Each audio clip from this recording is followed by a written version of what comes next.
Això no era el país de les compres, on tot estava envasat per col·locar-ho als supermercats. A un d'aquests prestatges vivia la nena Sol, un oli groc i brillant que mentre dormia la transportaven a la cuina d'una casa.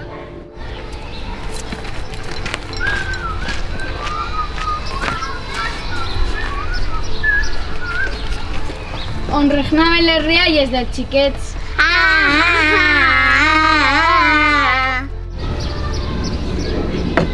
Vaig a fer uns ous fregits per als meus xiquets. Ara unes croquetes i ara unes mandoguilles.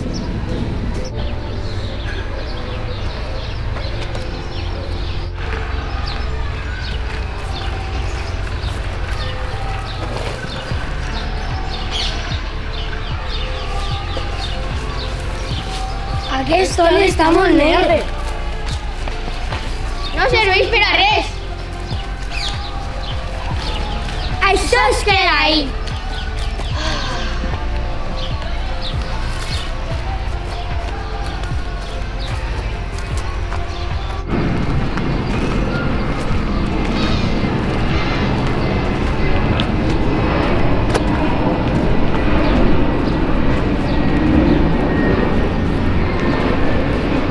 Puc jugar amb vosaltres? Clar, si et saps amagar bé, pots jugar amb nosaltres. Clar que sí. 1, 2, 3... M'amagues? Ja ho crec, estaré encantat. M'amagues? Naturalment. Ah? M'amagues a mi també? Ho sent molt, però dins meu n'hi ha molts éssers vius. I si t'amague podria morir.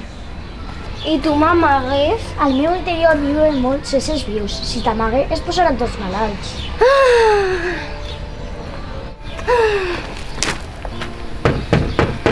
Passa, Bonica, passa.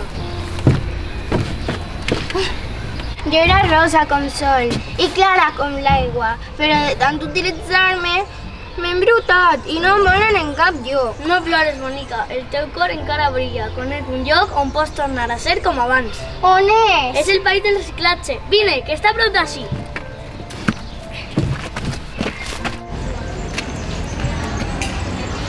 1, 2, 3, 4, 5... Que bé, per fi torna a ser feliç!